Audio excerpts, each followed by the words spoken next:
Where's the counterplay to that combo? Yeah, I think I like the Talia option. Of course, Faker pretty good at this champion as well. Has plenty of other things that he could go towards if he would like to, if you'd like to mix it up. But of course, this is the pretty stock standard option.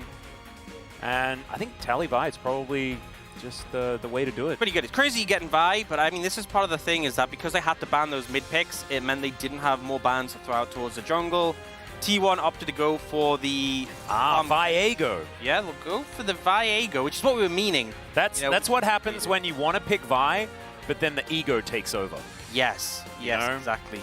And I guess just wanting a bit more follow through in team fights. Once I get those resets, a lot of value. But kind of limited in terms of engage options with this composition, but I don't think it's too much of an issue when you have so much range on this center, so... Yeah, that's the thing. Like, the engage, you can actually just fight the opponent from much shorter range because you've just got, like, the piercing darkness over the top over and over again, especially after a couple of items and the ability haste comes in. The Senate will just keep you alive, and so it's not like you're playing in neutral. You're playing in, like, less than neutral, where you're just constantly hitting them and then seeing whether they're going to pull the trigger, and if they do, then you react accordingly. Gumayushi's going to be so extraordinarily safe as well, with the fact that there can be walls erected. There's the Devour that you can use from Keria's Tahm Kench, although he's probably not going to be anywhere near the center because he's going to be engaging. That's what he likes to do on this Tahm Kench. Do think the Bro have made this game extraordinarily difficult for themselves, ladies and gentlemen. Zeus is very good at the Aatrox. Yeah. Keria's the best Tahm Kench that we have in the league, and Senna is completely and utterly broken. Yeah. I think it's going to be a rough one. I think closing the distance is going to be difficult, and I think it's really going to come down to getting a strong early start. Mid lane, matchup's okay. You know, Karis is on his comfort pick. Top lane, they do have a good early matchup. Bot lane, hopefully they can hold up against the center. That's the danger of it, but just when you think they're down and out, Bros sometimes are not as down and out as you think. Let's get into game one.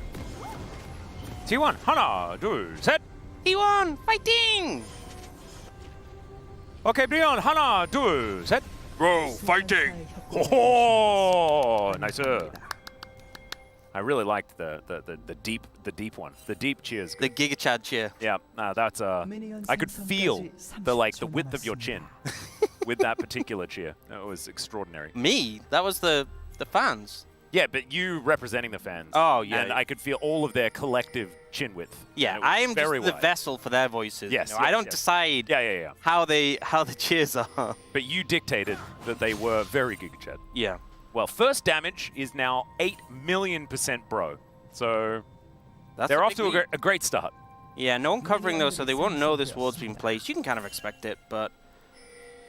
Yeah, but you see the Doran's ring start for the Smolder. So we've seen a lot of variation between these. Sometimes you get the Doran's Blade and Q starting, being the ability you start maxing. Yep. And then we've also seen the Doran's Ring, and you put 3 points on W, then go Q. This definitely allows you to stack faster. Go in the Doran's Blade and Q max allows you to stack faster. This gives you more sort of safety in the lane, being able to use the W, the long range poke, and wave clear.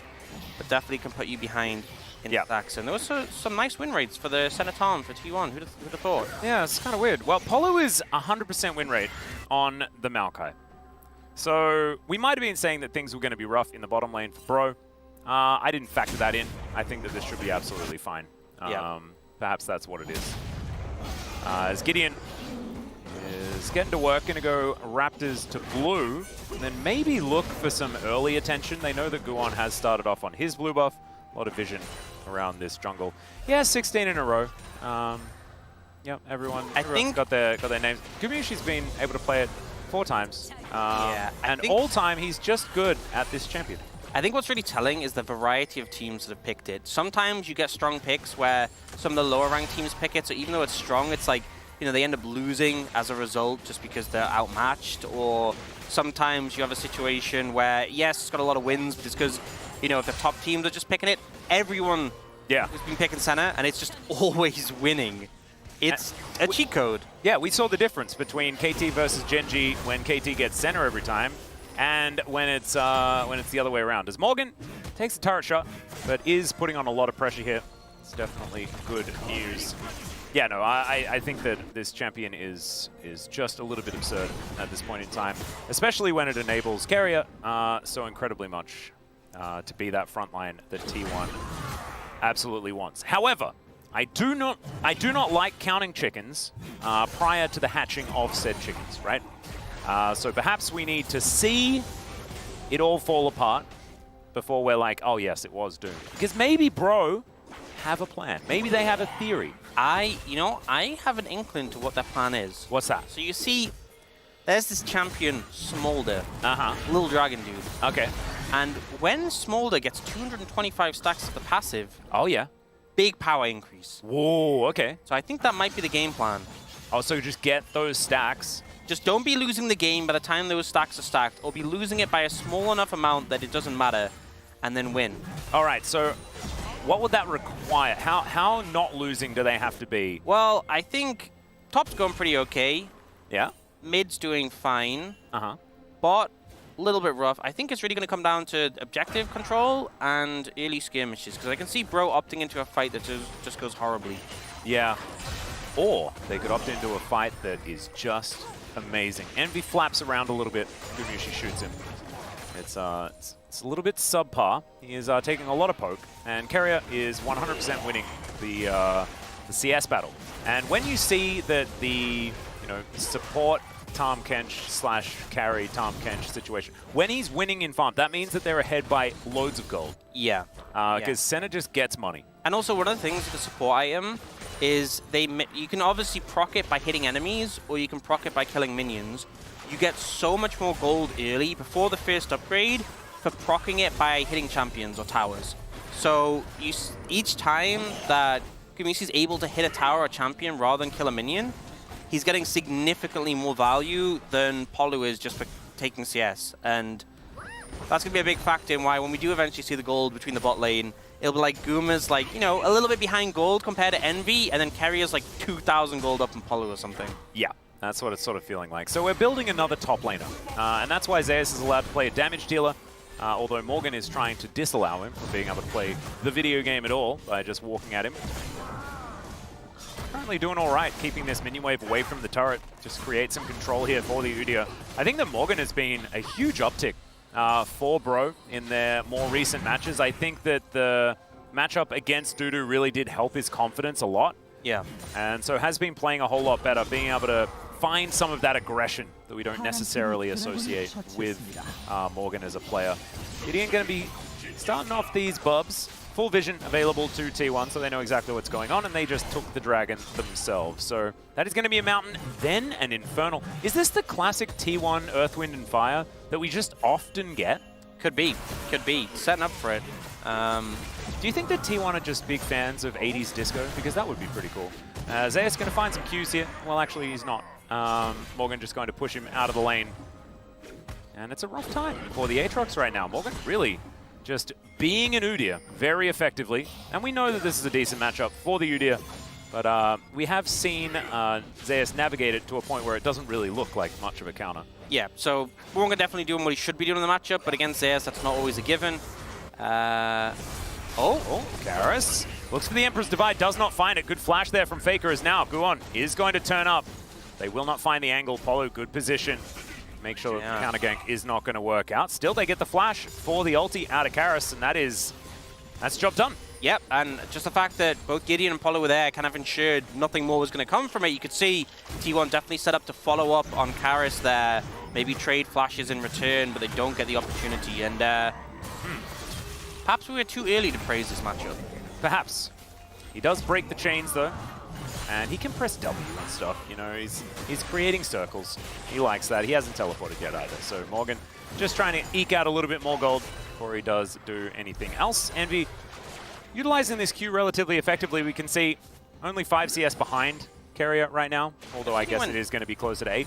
She only went 2 points in W, so maybe this is like a hybrid, not the full 3. A little bit here, a little bit there.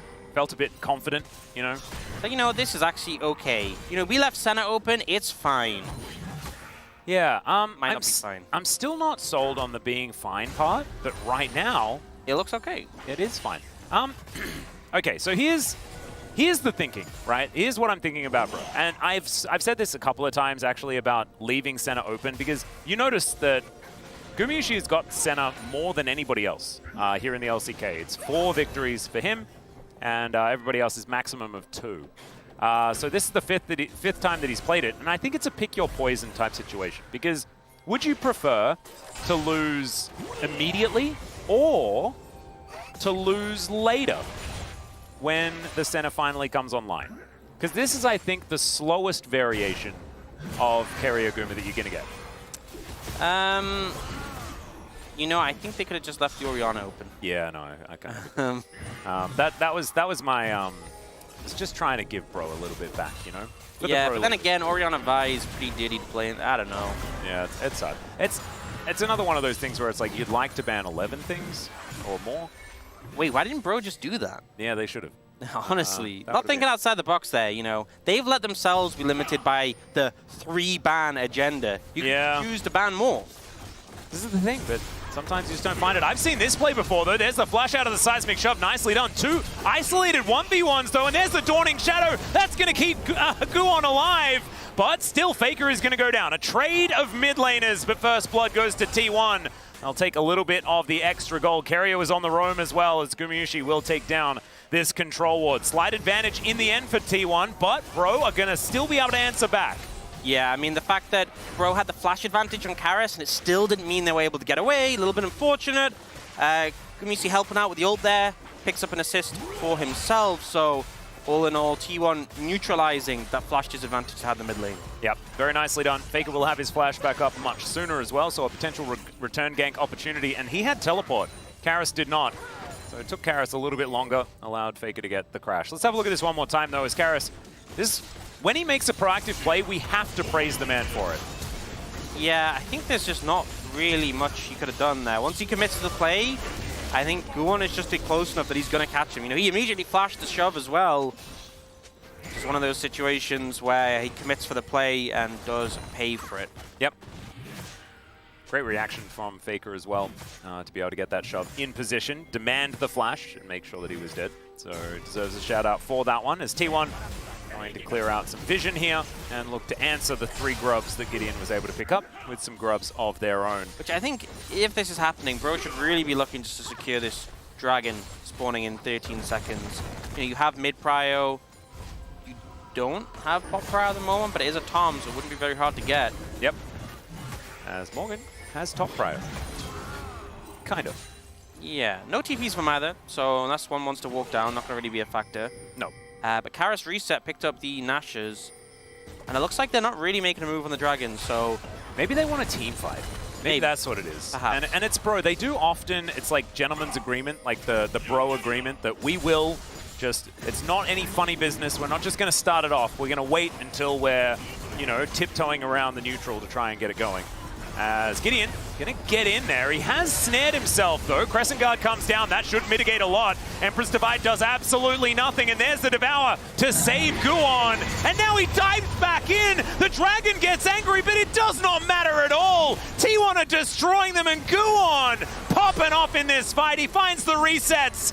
And, oh dear. Oh man, everything that could go wrong for Bro there went wrong. Nah, honestly, Morgan's fine. Oh, okay. Well, that's okay. The rest of it definitely did all go wrong, though. But the confidence, I mean, the fact that they have Guon on low HP, but they utilize the Tom Kent shield, and the fact that it's a Viego. As long as you get the reset, it doesn't matter that you're low HP. You'll heal up, you'll get the resets, the immunity frames, and then just keep on going. The confidence to go back in there was great, and T1, the game felt... I think Palu's just dead. Well, he's going to twist it advance, and then Keria is going to get the kill. We've got a battle here on the top side of the map. Gideon, can you make your way in? As he doesn't. Gets knocked up there. Oh, now he's going to try and turn it, but Keria's going to turn up as well. Looking for the opportunity. Guon turns up in the nick of time as well. They do get their prize, but they'll have to sacrifice 2 for it. And Keria's starting to get more and more fed. Well, you know, we had a good, 10 minutes where the game looked kind of even. Now it has truly gone to the smolder stacking win con. That is the last hope for Bro. And the bin, I'm not sure if that did enough. No. Okay, let's get a replay. So, I mean, I really just love the fact. So we see the ult get flashed away from. They focus damage onto the Viego, but then the shield when he comes out means they're not able to finish him off. He gets the reset from the passive, and the Smolder does not have the damage to finish him off. Just beautifully played. The gobble into the W, really fantastic. And then this happened. It did, didn't it? Look at the little kitty cat, just not even helping out. As Polly just aggressively positioned, will be taken down. I feel like I'm really glad that we watched that from Keria's perspective. Yeah. The earlier fight. This was the shenanigans that happened immediately afterwards. But it did kind of look a little bit like Keria was sort of a Pokemon trainer. Yeah. You know, and Guon was his chosen, and just really calling all of those shots. Really beautiful to see. Is this once again? He does get interrupted on the Abyssal Dive. In fact, he TP'd in though to defend this. Yeah. Yeah, definitely. I'm not sure at what point exactly it happened, but there's some point in the game where Bro regretted, well, giving ult to Keria. Morgan has joined that. Yeah, no longer is Morgan unblemished. No. It's a little bit of a rough one, and it's you know, I feel like we're in replays a bit, so I was focused on the replays, and we ended up with a Chemtech Soul, so I can only apologize. Yeah, no, I saw it, but I felt like I went in. Yeah. Last time there was a Chemtech Soul, and this time I should just really understand that whenever you're here, it's going to be Chemtech Soul. I'm going to say, this is pretty good for Bro, in terms of they really didn't want it to be a more impactful Soul. That's true. So maybe they just keep giving up dragons until their dragon is a dragon. Oh, and then we can pretend that it was their choice to give up the dragon. Yes, exactly. Playing exactly into the hand. Gorgeous. And we are playing right into replays over and over again. This was where Morgan got caught out. What happened while we were watching this replay that we're going to have to replay? It's all right, we'll replay it. It's fine. Do you know what the best part is? This whole day is also a replay. Yeah. Oh. You know how when we go to replays, we have like replay in the top left? Yeah. We should just have replay everywhere, all over the screen. For the whole day. Yeah, it's not even LCK, it's LC play. I don't know. It was almost a good bit, and I messed it up. I apologize. We can edit that in the replay though, right? Yes, let's cut that out. So yeah, testing. Okay, ready to go. Yeah, and we're live again. I don't actually have a better option. So let's just commentate the video game and hope we don't have to do that again. Yeah. Envy gonna get snared underneath his turret. I didn't really check the stacks, but I don't even want to. He had 133 when it last showed up. Cool. Which is about 100 away from where you're gonna hope for it to be. Yeah. He's making decent progress. Oh. Yep.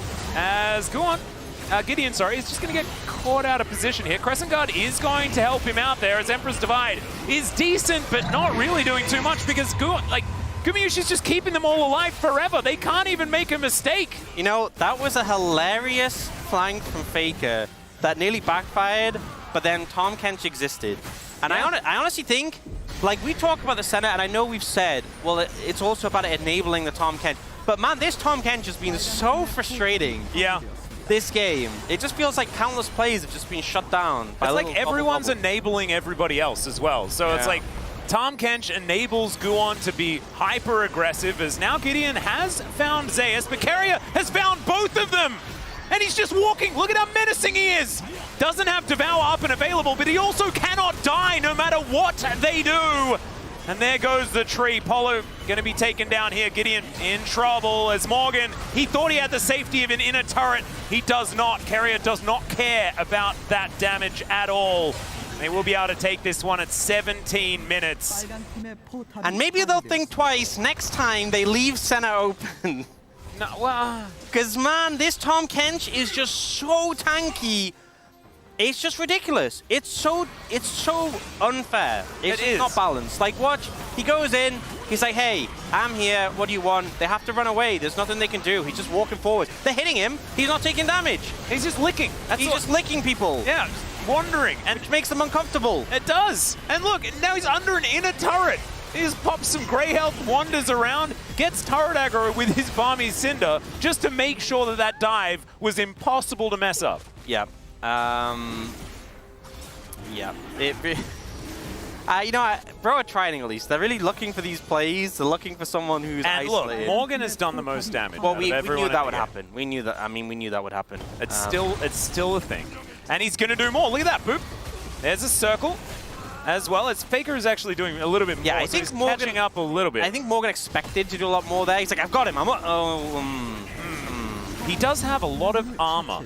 And you'd think that having armor against someone throwing rocks at you would be a good thing. But in League of Legends, it's not coded that way. Yeah. So you need to have the funny belt Duvelak. I feel like Mud would be better against someone in armor, you know? Like, get it like all stuck and they get... it would be very frustrating. Yeah, whereas... I mean, I guess if you are wearing armor and the rock is big enough, it will just dent the armor and you inside it. So maybe that's what's happening. Well, it certainly didn't look like a good time for the Udyr. However, he is going to be able to get himself out of there. And 11-2 is the kill score. It's an 8,000 gold lead pre 20 minutes. And there are 176 stacks, ladies and gentlemen.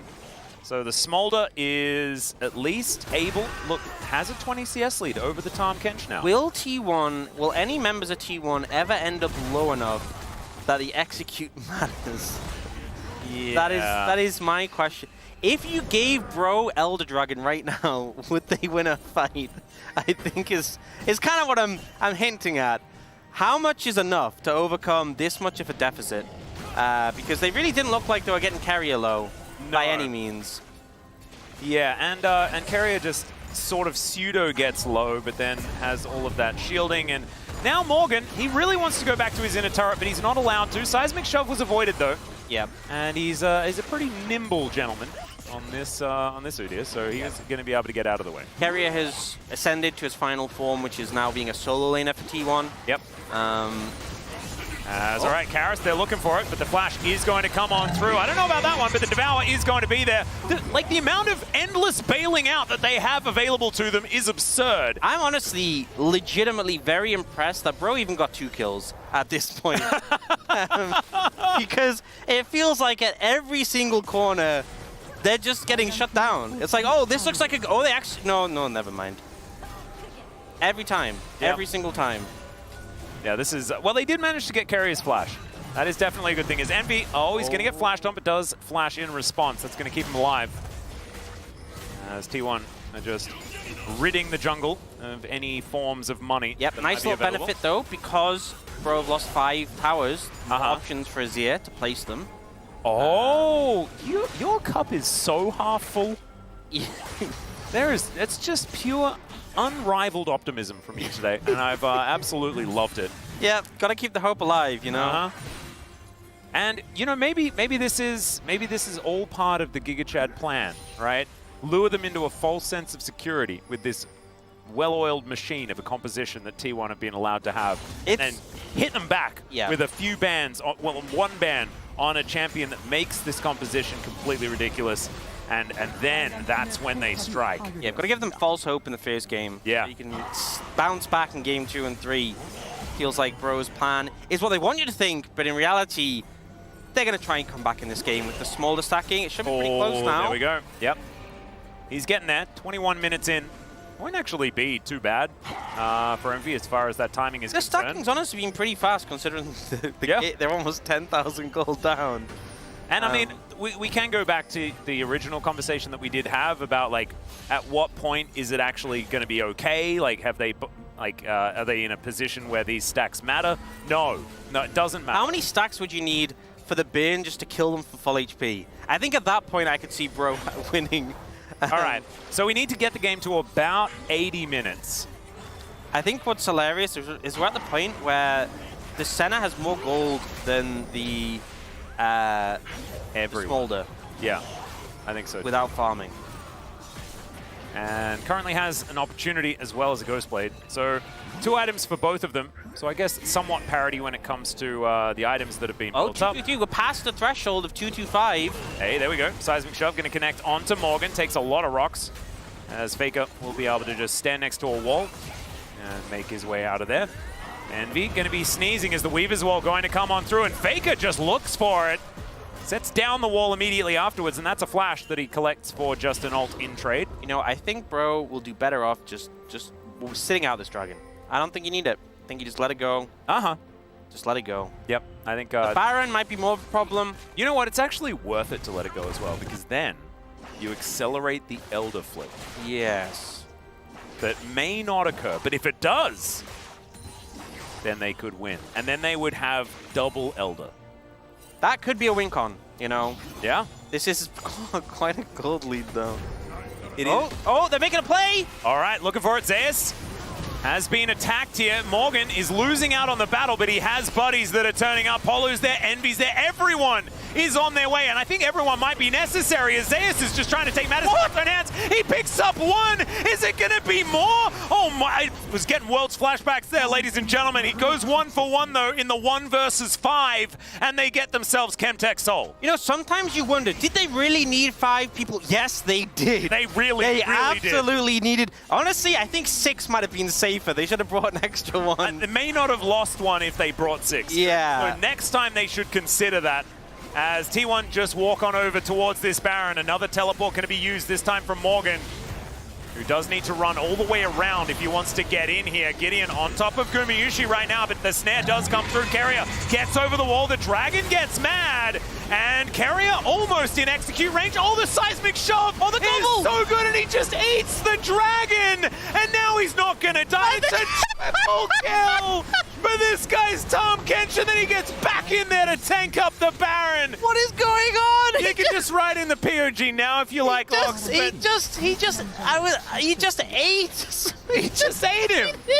And then he was literally alone as well. He was like by himself. I mean, Fake was helping, don't get me wrong.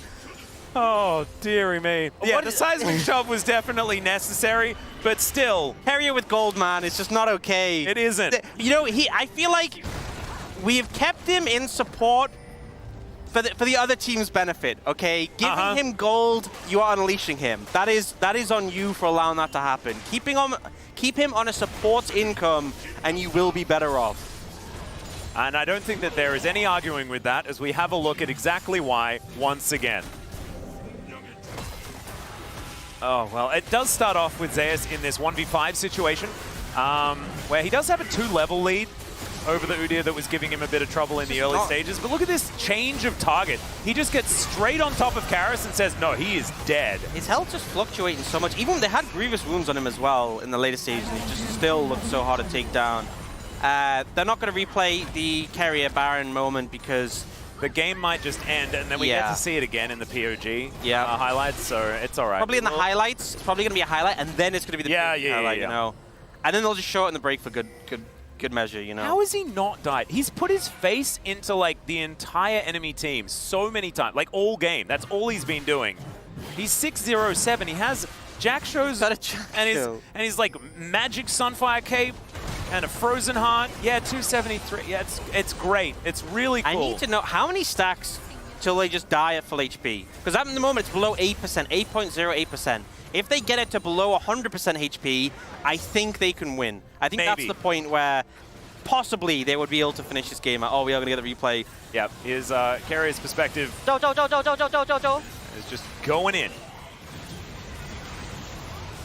나 괜찮아, 나 안 죽어. I'm good, I'm not dying. That's what he just says. I'm fine. That was the point where I was like, he's probably dead. But no. 펜타. Penta, he wanted the Penta! 미안. 죄송합니다. And then Guwon's saying sorry. Oh, the most polite version of sorry as well. I don't think it's on you, buddy. I think it's absolutely fine. That was a thing that happened. I think that's really the takeaways. The game gave us that, which I think is definitely a great moment. But I think, bro, I just the 14k gold lead, I think it's just an unstoppable force at this point. Yeah, no, it's and it has been for quite some time. Zeus looking for a bit of an angle here. Faker dives in. Whoa, that was so much damage. And they nearly nearly forced Keria to press R again and save his mid laner. Yeah, will he need to do that? But he decided not to. He'll save it for next time. No. Maybe save it to eat Envy again. Yep. Some very cute nuance with that last little exchange, actually. Guwon says sorry in, like, the informal way and then, like, feels a little bit sheepish and corrects himself and goes back to the very polite way. Super duper cute. Yeah. saying sorry for not giving the Tom Cancer pentakill. Yeah. Which And the fact I think he didn't- he'd got a kill He got very it early. Yeah, so I think the fact he's apologizing for the fact he didn't anticipate a Tom Kench Penta. Yeah. Which I don't think many of us did, but He's saying sorry for playing very well in the team fight. yeah. So that's adorable.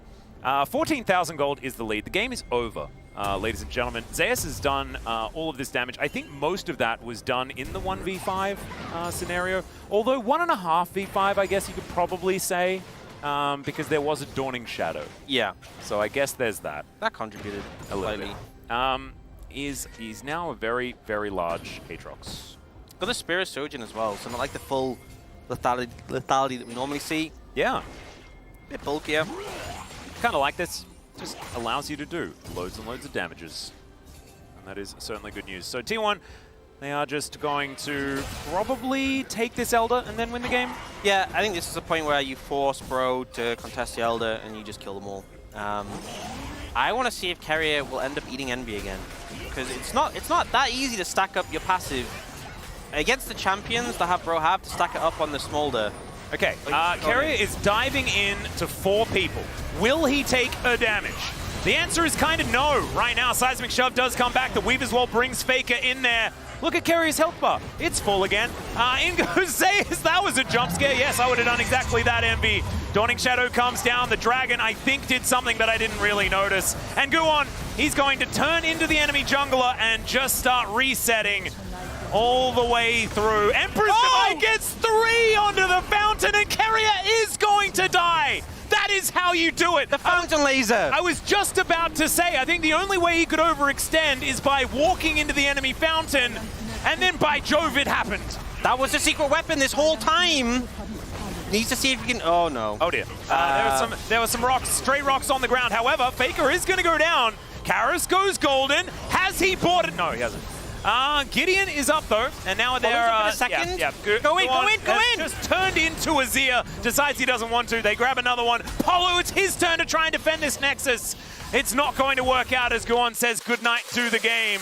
And he even has the Fnatic Flare supporting the ex-team of his teammate and challenger.